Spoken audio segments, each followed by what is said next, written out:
Welcome to the TEEP Podcast, brought to you by the State Energy Conservation Office in Austin, Texas, and UH Energy. I'm your host, Gary Gildert, and today we are joined by Professor Lars Grabow of the Chemical Engineering Department at the University of Houston. Welcome to the podcast, Lars. Well, thank you so much for having you. I'm excited to be on. Okay, this is fun. Okay, full disclosure. Lars is my advisor for my PhD program. We've known each other for a number of years. I think we even met before I formally got into the program. I've admired his work for years, so now I get a chance to talk to him and introduce him to our audience. And we're going to talk about catalysis. That is my old field of expertise, where I got my PhD. And as I said, Lars is my advisor. He's an expert in the field. But first, Lars, tell us a little bit about yourself. Yeah, sure. I'm happy to. I came into the field of catalysis via computational catalysis. And it's kind of funny. I'm a slightly older semester, maybe, not super old, but I grew up basically without computers, and I got really excited about computers when they became more broadly available. When I did my first project as an undergraduate student, I did not have a computer at home. I always had to go to the university library to use a computer and write Fortran programs. But then when I started my PhD, I think things have gotten a lot better, and I really got captivated by the opportunities that computers afford and what you can model. And so this is an interest that has grown over time. I'm really excited what computers were able to do back in the 1990s, and I'm even more excited to see what we can do with computers nowadays. And so the research that we've been doing in my group now, with its humble beginnings, with like very simple computations that we did on computing clusters that we put together from desktop computers with really just 3 CPUs to access to supercomputers and large language models. A lot has changed, and so this is sort of the background. So now I'm a professor of chemical engineering. I focus heavily on computational catalysis, heterogeneous catalysis. We try to use computers to make predictions about materials' properties, so binding energies, activation energies of surface processes that happen right at the active site of a heterogeneous catalyst, and then try to connect that to sort of real-world outcomes via microkinetic modeling to then really make sort of reactor-level predictions of how well a material, a catalyst, should perform. And from there on, with the sort of basic mechanistic understanding, we attempt to then make targeted modifications to the catalyst or really try to design completely new catalysts and hopefully be able at one day to really design and sort of invent the material on the computer and be able to then deploy it in industry. That's sort of the long-term vision. We're not quite there yet, but as computers are getting more and more powerful, I think this is maybe not too far in the future anymore. I think you're underselling yourself a little bit there. I'm the experimentalist. That's why I got so much out of your advising and your teaching, because I'm the guy who is in the field, in the lab, testing these catalysts. And you got to admit, what you came up with the diesel oxidation catalyst, it was a really neat theoretical paper on some new materials that should be nitric oxide resistant, and I was able to go into the lab and prove that you were right. You discovered something and it worked. So before we get too deep into that, so I thank you for that. I think we got to publish that paper pretty soon, but that's a whole aside. So can you explain to our audience, so most of the folks out there listening to this, they're college educated, most of them are engineers. They'll understand the basics, but it might have been a few years since they did catalysis. Computational catalysis is something we don't learn as an undergraduate. So perhaps you can explain a little bit about DFT and microkinetics to us. Yeah, I'd be happy to. That was also completely new to me when I started as a PhD student. I didn't really know what I was getting myself into.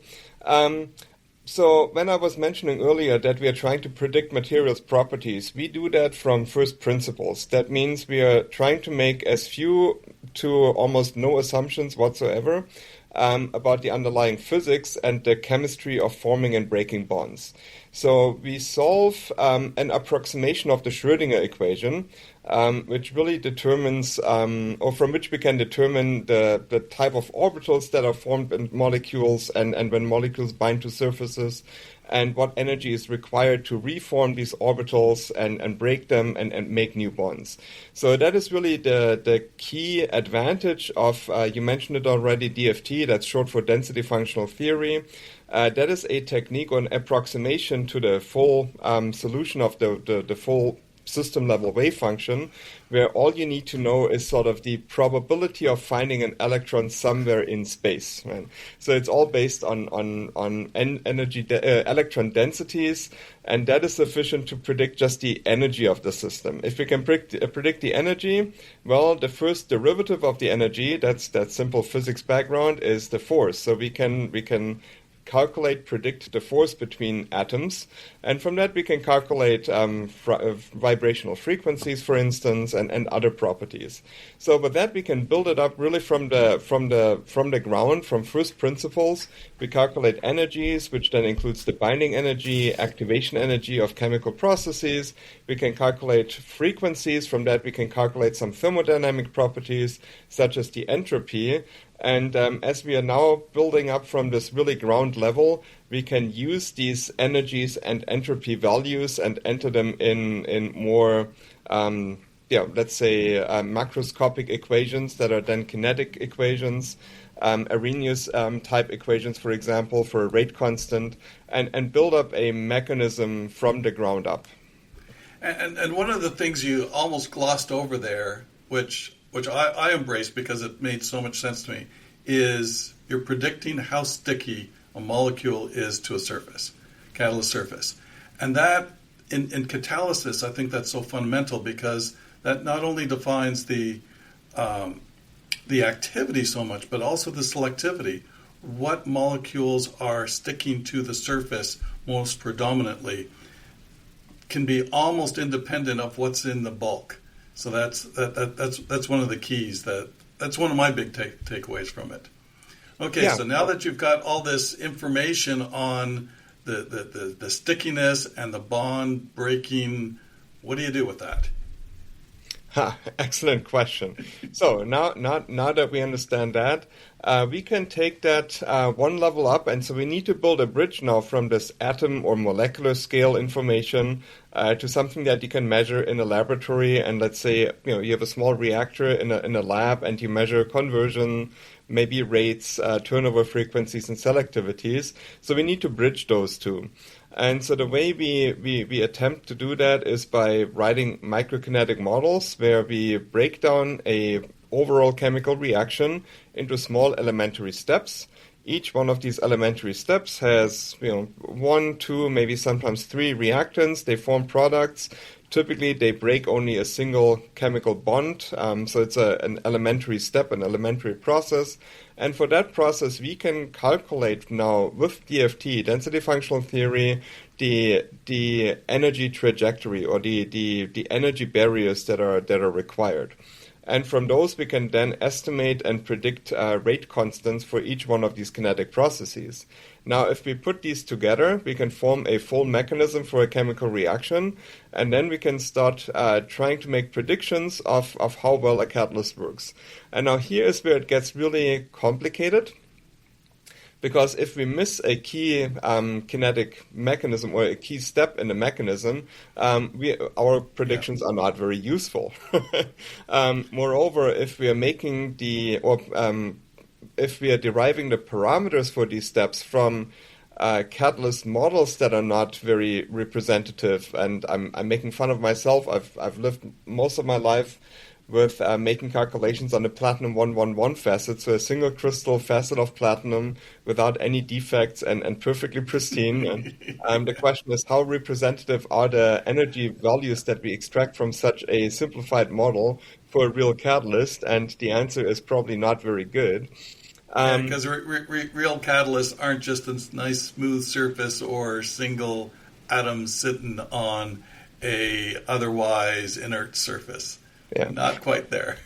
That is correct. It has led to a field we call it surface science, where we really look at these chemical reactions or heterogeneous catalysis on these well-defined surfaces. And in that area, I would say theory and experiments have largely converged. But you need ultra-high vacuum equipment, you need these polished surfaces, and again, it's an idealization both on the experimental and the theoretical part. What I'm really excited but it gives us a first step, gives us a first crack at it. Yeah. But now what I'm really excited about is that DFT is really, really expensive. So we are still trying to solve the Schrödinger equation to some extent, but it's really, really expensive, and we are limited to a few hundreds of atoms in each simulation. Now what's becoming very readily available are these foundation models that are based on neural networks and machine learning models that are now allowing us to do much larger systems with near the same accuracy that we get from density functional theory on much more complex and irregular defective catalyst models. So I think we will soon be able to bridge that materials gap by using these artificial neural network type potentials. By computationally expensive. Why don't you give us a hint of how much you're talking about? Like these days, if I have to wait like even a minute for a simulation to run, I think that's pretty heavy-duty computations. What are you talking about? I'm talking more in the order of half days and weeks. So a simple calculation would run. And how many cores are running at once? So yes, let's get real about this. We typically, for simple calculations, so just the binding energy, how sticky is a molecule to a surface, we use about 20 to 40 cores, depending on what the hardware looks like, how it's configured. 20 to 40 cores, that's a simple one, and that will take somewhere between, I'm going to say, 6 to 18 hours, somewhere in that time frame. Yeah, so these are not little simple spreadsheet calculations we're talking about anymore. Not at all. We run all of that on big computing clusters, high performance computers, and without access to those, we would not be able to do these calculations at all. Okay, so the net result of all this is you've got a network of equations, and you find the optimum mix of the feeds to get the ideal product coming out. Yeah, so we do get this sort of predictive microkinetic model. We can benchmark and verify that now to experiments, because now we can predict rates and selectivities and can make a one-to-one comparison. And that is a really important step, because at that point we typically claim that we have understood what the mechanism is and what the active site on the catalyst most likely looks like. So once you can really make everything match, you have some level of confidence that you have the right mechanism and right active site. We all joke all the time, you can't really prove a mechanism, right? But you can have a model that is by and large really consistent with all experimental observations, and that's then what's good enough for us. Yeah, and within the bounds, it's very useful. What's the old expression? All models are wrong, some are useful. That is very correct.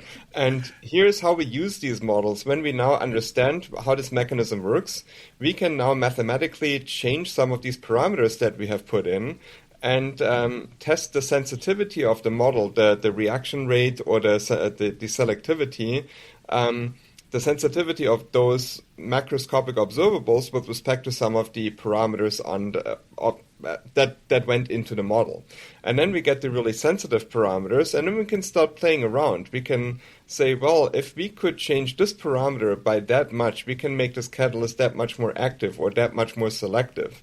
And now we can start making predictions, or we can identify which properties we really need to pay attention to.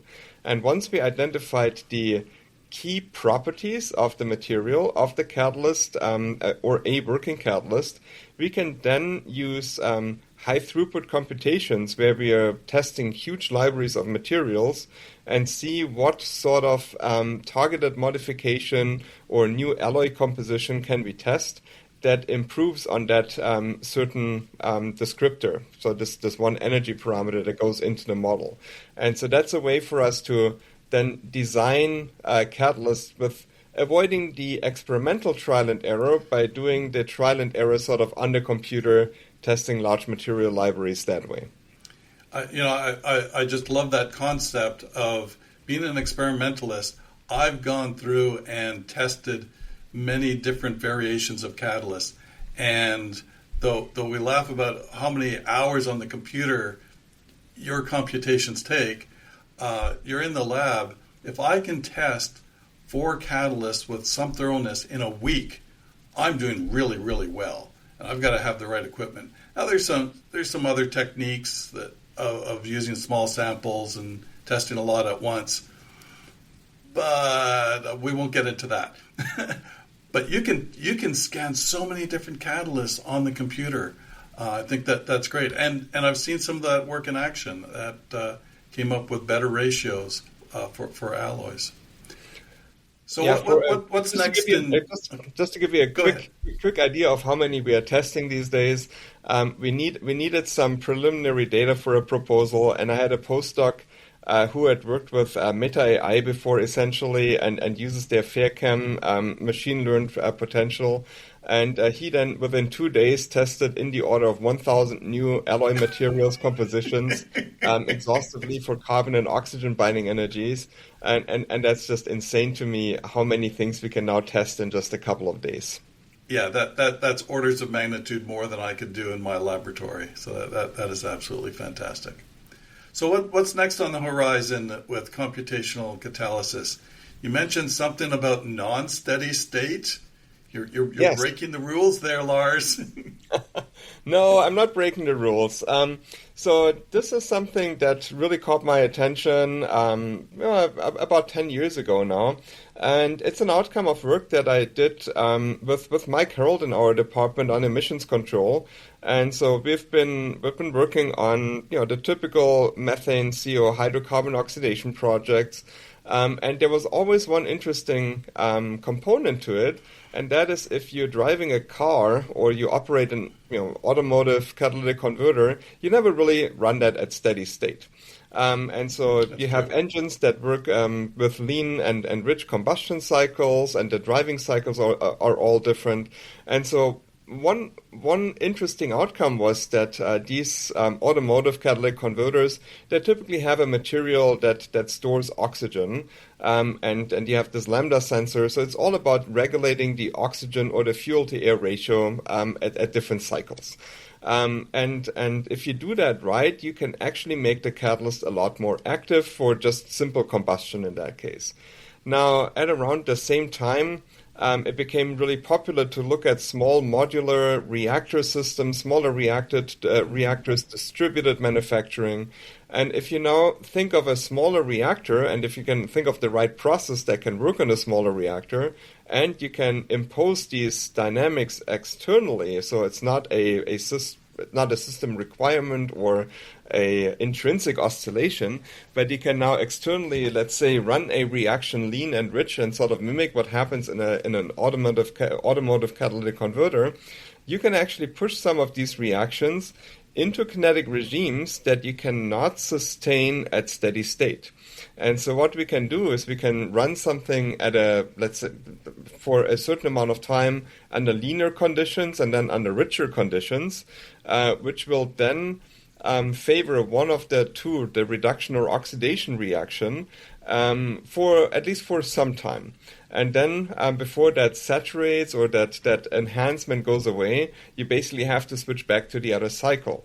And so we are now working a lot on these oscillating processes where we either change the reaction conditions or come up with innovative ideas of how to change the properties of the catalyst on sort of the time scale of a reaction, where we in different periods of an oscillation favor one chemical reaction or one half cycle over the other and then switch back and forth.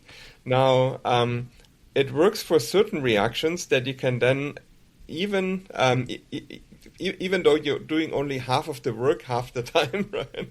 But if you can see that the reaction rate really increases a lot, and we see very drastic spikes where they go up multiple orders of magnitude, we can try to optimize a dynamic reaction protocol and get higher cycle average conversion or selectivity. And so there are some really exciting opportunities out there. And that's sort of the new area that we have been pursuing for the last almost 10 years now.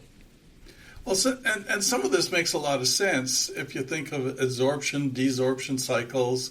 We do this in PSA units all the time. As you said, automotive needs to do that because you're trying to oxidize VOCs, and you don't have enough oxygen around, so you have to have it somewhere in the catalyst.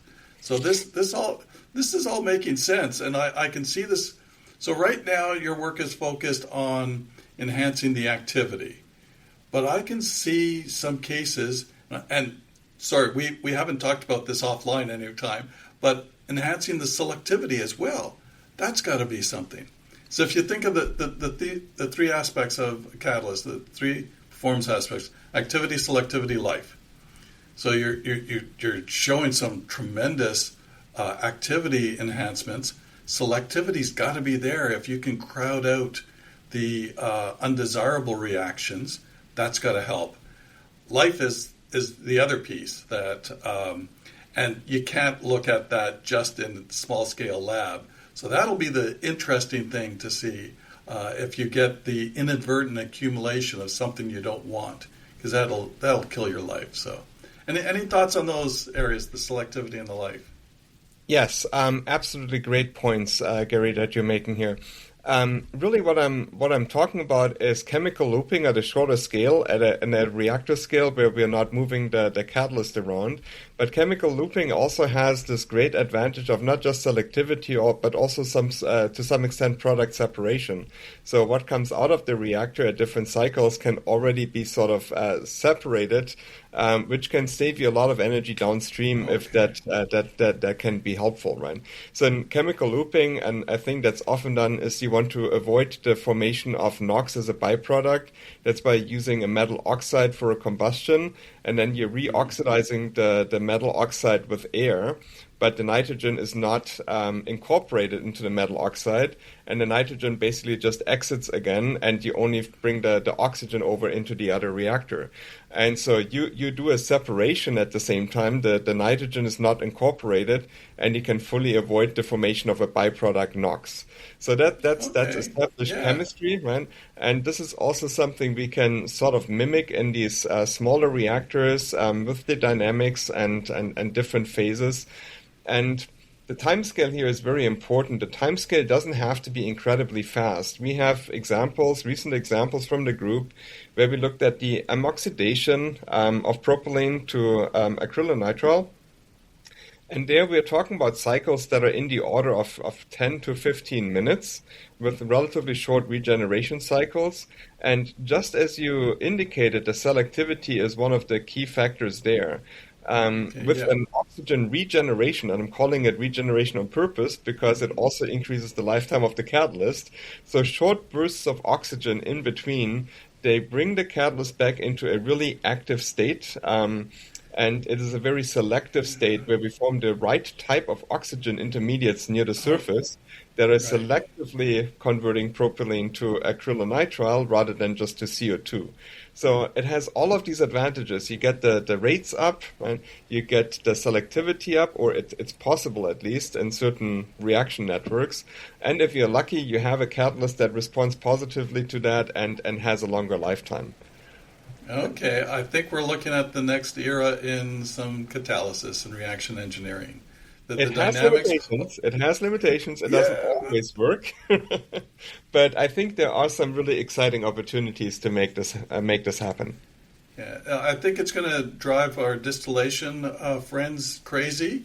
But if you end up with pure products let's get back to TEEP. We're all about energy efficiency here. By getting more active, you can run at some lower temperatures perhaps. That tends to be more energy efficient. You get more selective, that's always more energy efficient if you can reduce the amount of separation you can do. And if it lasts longer, that's only a good thing because regeneration is expensive. Energy, resources, the whole thing. So I see some real strong future here. So this is terrific. Well, we promised 15 minutes or so, and I think we're around at that time. Professor Lars Grabow, it has been a real pleasure to talk to you today. We're going to have to meet up for an adult beverage once you get back to stateside. I am looking forward to that. Okay, we're definitely going to do that. Thank you very much for coming. Yeah. Thank you so much for having me on the program. This is the TEEP podcast brought to you by the State Energy Conservation Office in Austin, Texas, and UH Energy. I'm your host, Gary Gildert, and we'll see you in a couple of weeks.